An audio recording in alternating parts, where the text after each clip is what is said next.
Before you blame your workload, listen to this. Hurry may be quietly destroying your attention, your peace, and your inner life. Welcome to Knowledge Reloaded, where old ideas meet new minds. I'm Paula. And I'm Andrew.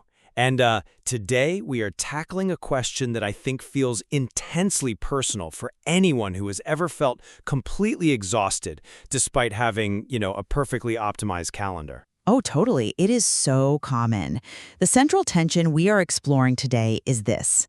Has modern life become psychologically and spiritually unlivable because we have lost the ability to be inwardly still? Right. And to really ground this debate, we are examining John Mark Comer's 2019 book, The Ruthless Elimination of Hurry.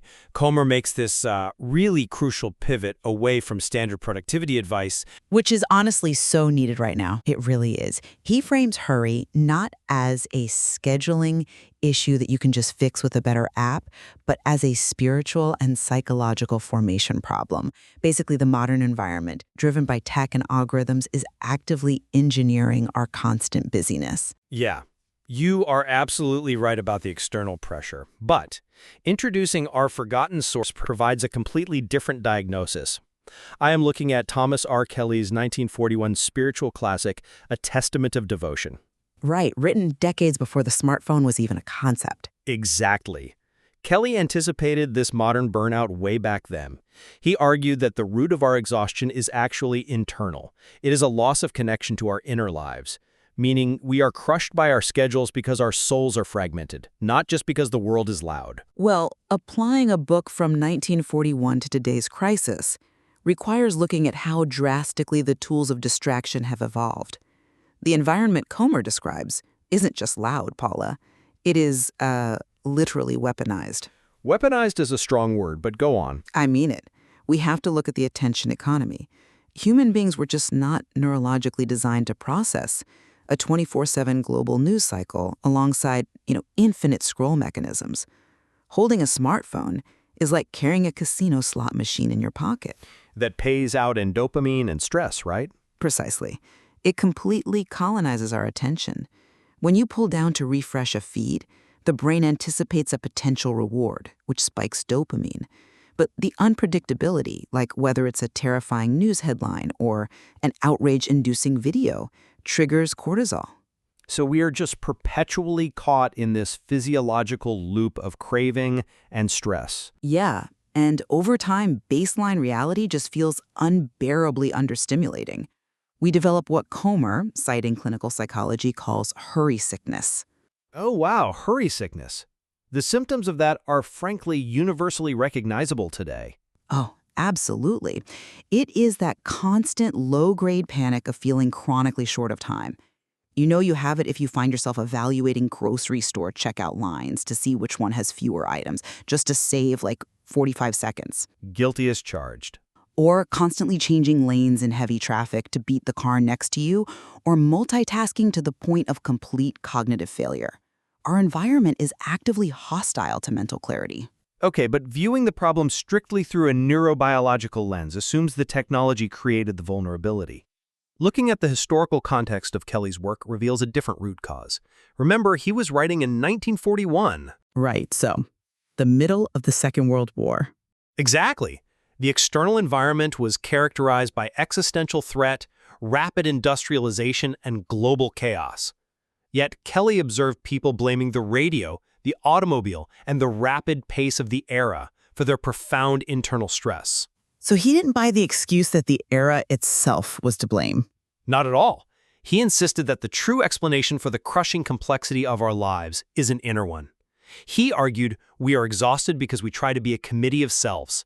And every single self shouts for priority. A committee of selves operating without a chairperson, basically? Exactly that. Modern society demands that we fracture our identities. We are expected to cultivate a hyper-optimized professional self, a highly engaged civic self, a perfect parental self. And they all want total control. Yes. We accept a position on a community board, but while sitting in the meeting, the parental self generates intense guilt for not being at home. We are at the gym feeling guilty we aren't clearing our inbox. We are fundamentally unintegrated. Which sounds exhausting. It is. The muchness and many breaks us, not because there are too many external tasks, but because the ego is fractured into this disorganized committee lacking a single mastering center.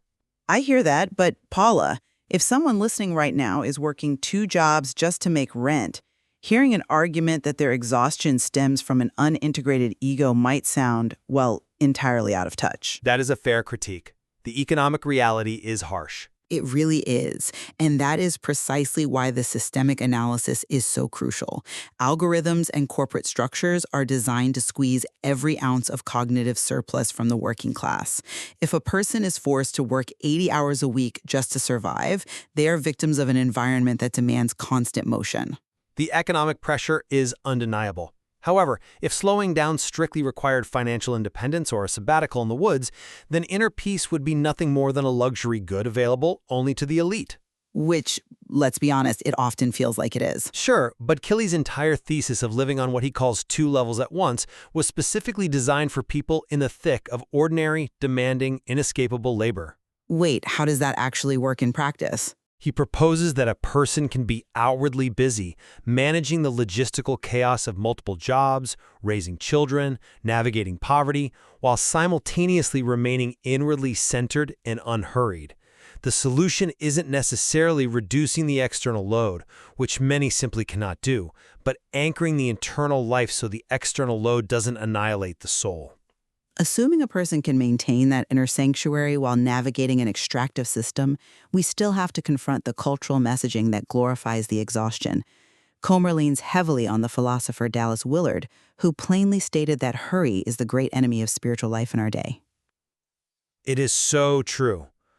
We wear busyness as a badge of honor. Yeah, and this isn't just a theological position. The psychoanalyst Carl Jung famously observed that hurry is not of the devil, hurry is the devil. Continual rushing prevents the conscious mind from engaging with the unconscious. It completely prevents the process of becoming a whole person. Exactly. Corey ten Boom even warned that if the devil cannot make you sin, he will make you busy. Busyness operates as a highly effective, socially sanctioned anesthetic. Viewing busyness as an anesthetic explains perfectly why the prospect of slowing down terrifies so many people. It forces the question, what exactly are we substituting? What are we avoiding? We are avoiding ourselves mostly. Precisely. Is silence uncomfortable because people fear being alone with themselves? Consider the story of Richard Foster, who wrote the introduction to a modern edition of Kelly's book. He was sitting in a bustling airport, reading a testament of devotion, and had this profound realization about his own frantic schedule. He was one of those highly sought-after people, right? Always flying somewhere. Incredibly successful. But he realized that his constant compulsion to say yes to every opportunity wasn't actually driven by a noble desire to help people. It was a defense mechanism. It was a mask for an exhausted, scattered ego. He feared that if he stopped producing, if he stopped being useful, he would be nothing. True integration, Kelly argues, means being able to say no out of a divine center, rather than constantly worrying about your image. This ties directly into how speed degrades our moral capacity, extending the consequences of hurry far beyond our own internal discomfort. Comer draws on the theologian Kosuke Koyana, who coined the concept of the 3-mile-an-hour God. Oh, I love this concept. It is brilliant.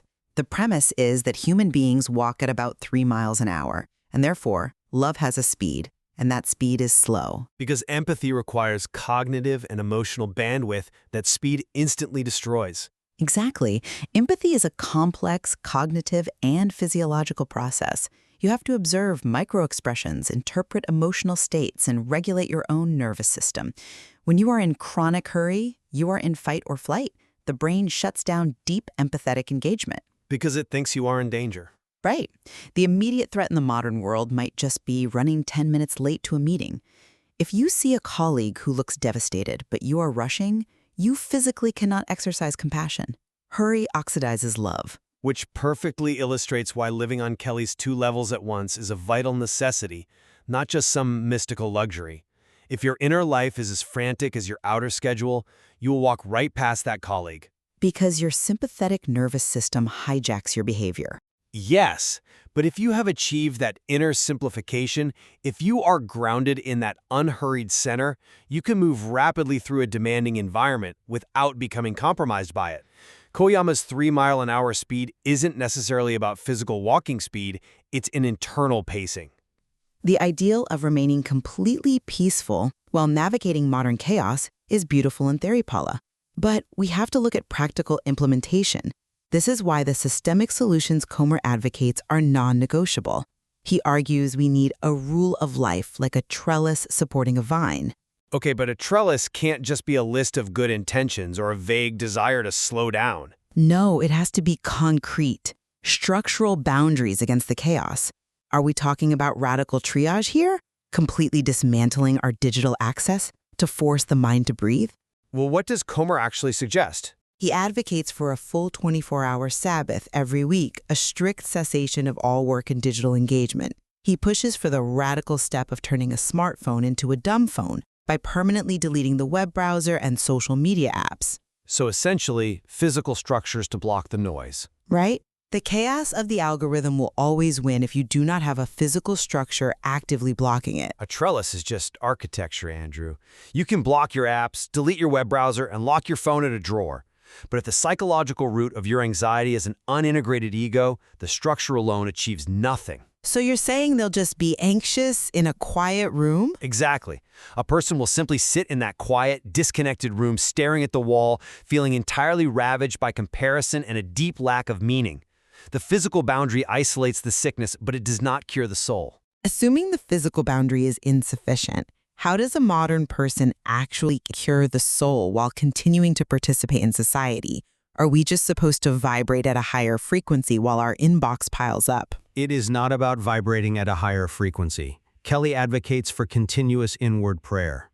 Gentle whispers of awareness throughout the day that require no extra time on the calendar. That sounds incredibly difficult to maintain. It takes practice. Imagine being in the middle of answering 100 stressful emails. The outward level of the mind is entirely engaged, but instead of letting the nervous system hitch a ride on every frantic demand, the inner level remains anchored in stillness. It transforms the quality of the time spent. Expecting someone whose attention span has been systematically fractured to simply maintain internal stillness while a slot machine buzzes in their pocket seems, frankly, profoundly optimistic. It is a challenge, I admit. The physical barrier must precede the internal work. You have to cut off the noise before you can even identify the whisper. If society profits from keeping human attention fragmented, then inner stillness may become a quiet form of rebellion. Reclaiming agency from an extractive system is crucial, but true rebellion requires knowing what you are rebelling for, not just what you are rebelling against. We are obsessed with efficiency to the point that even our attempts at rest have become hyper-optimized. Right, like taking a digital detox just so you can go back to work more productive. Exactly.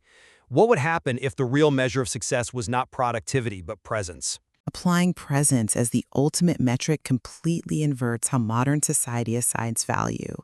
If presence is the metric, then the professional who efficiently clears a massive inbox but ignores their family at the dinner table is failing catastrophically. Which brings us directly back to the speed of love. You cannot be truly present when you are entirely consumed by the next objective. I think the tension between our perspectives ultimately highlights the dual nature of the crisis. The modern environment is uniquely toxic. Technology demands aggressive, practical boundaries, like a strict rule of life, to stop the psychological bleeding. While the environment acts as a relentless trigger, the vulnerability it exploits is an ancient human problem. Without cultivating the inner sanctuary, no amount of external boundary setting will yield genuine peace.